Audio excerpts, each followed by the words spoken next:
Hi! So there are some books coming out in August that I am super excited about, and I wanted to share them with you because that's what this whole situation is for. Anyway, so the first one is Cherry by Nico Walker. I hope I'm saying that right.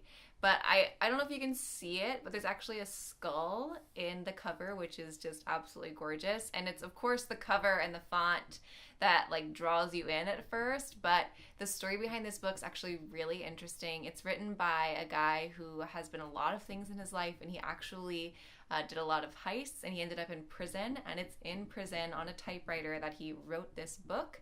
I've heard that it's somewhat loosely based around his life, but I'm not sure how accurate that is, and I've also heard that the voice is very raw, it's very unique, and that it's just a completely different experience. So I'm very curious about it. It kind of seems like a fall read, so I'm a total seasonal reader. I don't know about you, but I like to read these sort of books in fall for some strange reason. So I'd likely read it in October or November rather than August, but I'm very, very curious about it. I think it's really just eye-catching, and I've just heard really interesting things about the content, so there's that one. I don't know if you remember when the Dollhouse and the Address came out by Fiona Davis, but she has another one coming out in August called The Masterpiece.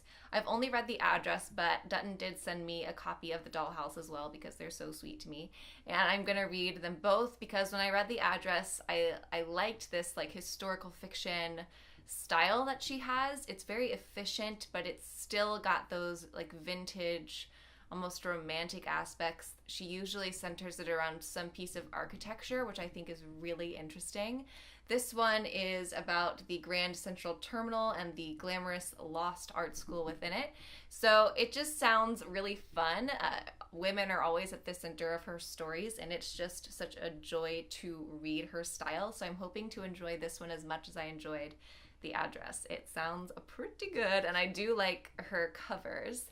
I think that they are just interesting, and you know me, I'm on occasion I really love good historical fiction. It's just that I'm kind of picky about it, so I do really like her style. It's more efficient without sacrificing anything like beautiful. Like the style is still beautiful, it's just like it's not overdone or over flowery. It's just the right amount. So I'm excited about this one. It'll be fun. I don't know if you've seen this one around. It's Vox. It's set in a world where women are only allowed 100 words per day. It's kind of giving me like Handmaid's Tale vibes, but just saying that gives it a lot to live up to. So that in itself kind of makes me nervous that it's like too similar to something so seminal as The Handmaid's Tale. But that doesn't stop me from being super curious about it, and I really like this minimal design they've got going on. I think that's so interesting. So, and it looks fairly short, and like it's efficient writing. This is the arc, but it's 320 pages, so pretty average. But I'm just curious about it. I'm pretty sure we're going to see a lot about it in the press because of the content of it, but I hope that the contents match the hype. So cross your fingers on this one. You might have seen it around, or you probably will when it releases. This is going to release at the end of August 21st, it says. So maybe I'll get to it before then. I don't know. The other one is this horror novel that I got a few months ago, and I do love it when they send me things so far in advance. I really appreciate it. This is from Doubleday, and it's on sale this August, of course. And it says that they say you've got 48 hours to find a missing person, that it becomes a different kind of search before too long. It's a critical window, one that closed on Ben 5 years ago. His 3-year-old brother Eric slipped away from him at the grocery store, vanishing right into the sticky air of the Florida Panhandle. Ben still looks, still searches, while his stepmother sits and whispers for Eric, refusing to leave the house that Ben's father can no longer afford. Now 20 and desperate for work, Ben takes a job on the night stock crew at the very store that blinked Eric out of existence.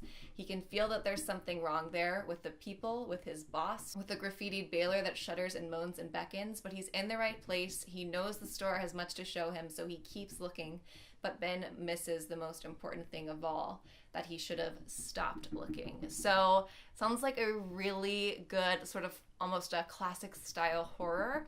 And this is by the author of Pen Pal, which I didn't get to read, but a lot of my horror friends loved. So that in itself, it just makes me excited to have this. So I hope that it's good. I haven't heard anything either way on this yet, since it's fairly new and since they sent it to me so advanced, but I am going to try it. I like this weird, like, almost otherworldly cover. I'm excited about it. I hope it's good, because you guys know I really do like my horror, and I have sort of like a unique style that I prefer, so I hope that it matches that and that it can kind of fill that need, fill that void in my life. So I'm excited about that. It doesn't give me a date when it's coming out, but it just says August, so I'm sorry. I don't like it when they do that on ARCs. Like, just tell me the date, okay?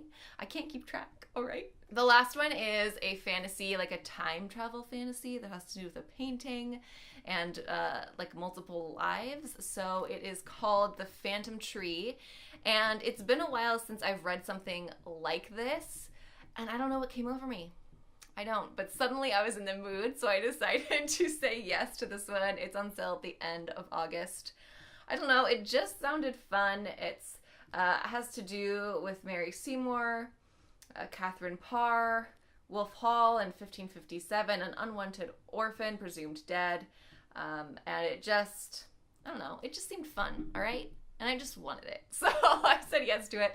I hope it's as fun as it sounds. So if you like that sort of fantasy vibe, the time traveling vibe, which I don't always, I'm kind of weird about time travel, I'm not going to lie to you, then this might be for you. It says that it's for fans of Kate Morton, so hopefully it's good. But that's it. Those are the books coming out in August that I'm most excited about. I hope that I get to read them all soon, because they all sound right up my alley, so I'm excited. Do you plan on checking any of those out? If so, let me know, because I'd be really curious to hear your thoughts, or which of those that you could most see yourself reading in future.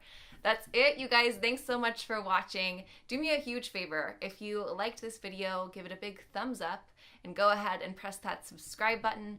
Leave me a comment below, because I seriously love talking to you guys. That's it. Thanks for watching, and I'll see you next time. Bye, guys.